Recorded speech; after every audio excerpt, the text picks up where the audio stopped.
Good morning. You're listening to FortDaily.net, and I'm Kemp Harr. I'm at Mackinac Island, Michigan, and I'm at the NFA meeting with Dan Mandel, the owner of Sterling Carpet and Flooring in Anaheim, California. Dan, how you doing? Great, Kemp. How are you? I'm good. It's good to be with you. How many years have you been in the NFA now? NFA, we've been going on 6 years now, and it's been the best decision that we've ever made for our business. I know you've jumped in with both feet. You're actually on the board of the NFA and contributing on several different committees. I wanted to just catch up with you on a couple things. One of them I want to remind our listeners on is that you're the son of Rich Mandel. So Rich and John started Sterling, and they were actually the second owners of this store in Anaheim that got started in '62. They ran it from '87 until you took over, and just love it to hear where a family member comes in and steps in. And I mean, since you've taken over, have you almost doubled the business, haven't you? Yeah, I've been very fortunate with some really good timing. I'm super lucky to still have my dad and John involved in the business. They still come in every day. I think they enjoy being there, trying to, give me some input on, the best way to run and grow the business.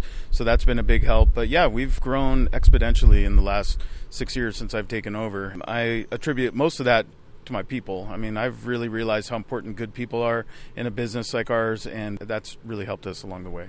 And you've opened a second location, right? Yeah, we've opened a second store down in Mission Viejo about 3 years ago. We hit the ground running there. It has been growing since day one, and we've been in the positive since day one. I mean, we're having months where we're almost doing half as much as our main store, which is fantastic. So we're very lucky. In that Orange County area, even though we're having a little bit of a dip in retail traffic in some areas of the country, things are still going pretty well in Orange County, right? Yeah, it's been strong. We're seeing a little dip in our overall traffic, but I think the shoppers coming in are much more serious. We're seeing bigger tickets, which is really nice. We have a pretty affluent community in Orange County, so the recessions don't hit some of those people quite as hard as others. So we're very lucky that in the fact that, people are still coming in and buying.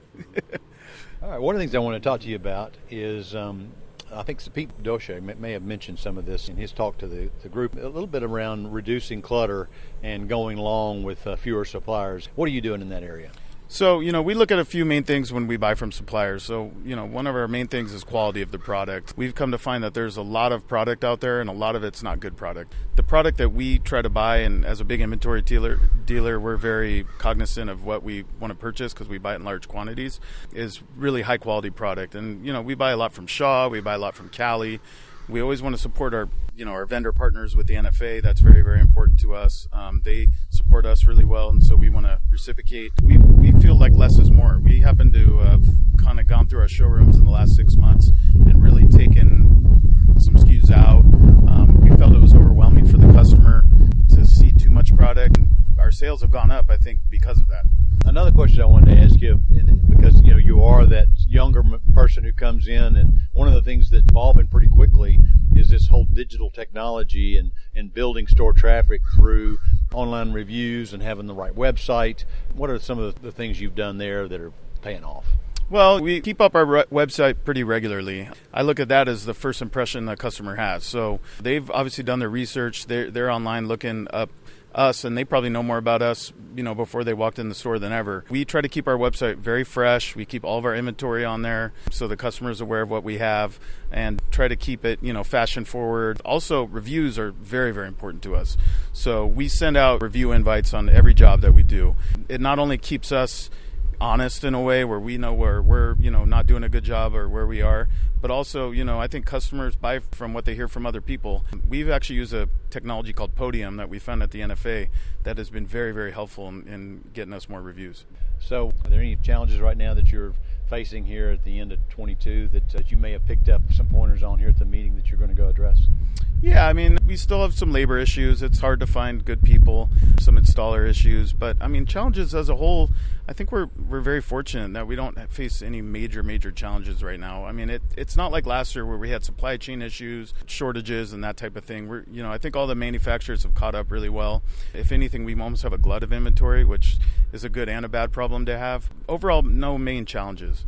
So today is the speed dating day. This is where you spend 20 minutes with the core suppliers to the NFA. What are you hearing out there? Are they showing you new product? Anything interesting that you're excited about?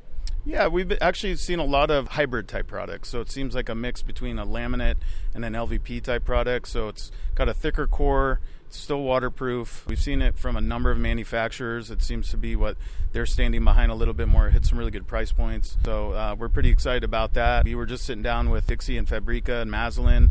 They've come out with a beautiful new specialty carpet line that is gorgeous in wools and patterns. Not what we're used to seeing from them, and it's gorgeous. So weren't you a Stainmaster Flooring Center? We were, yeah. So it's been a tough year, especially if all your RSAs have 20 years of wanting to always promote that brand. We've gotten through all this transition now, and that's what a lot of people who are in the carpet business are talking about, right? What they're doing in that area. Yeah, absolutely. I've also seen a lot of the mills have done a great job of transitioning into some of their own solution dyed products and programs. Some in particular have done a really, really good job about promoting that to our people. So it was, I don't want to say a smooth transition, but it could have been a lot rockier. They've done a good job.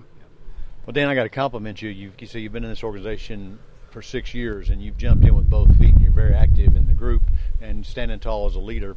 It's great to talk to you again. Been talking to Dan Mandel, the owner of Sterling Carpet and Flooring in Anaheim, California, and you've been listening to Kemp Harr in Florida.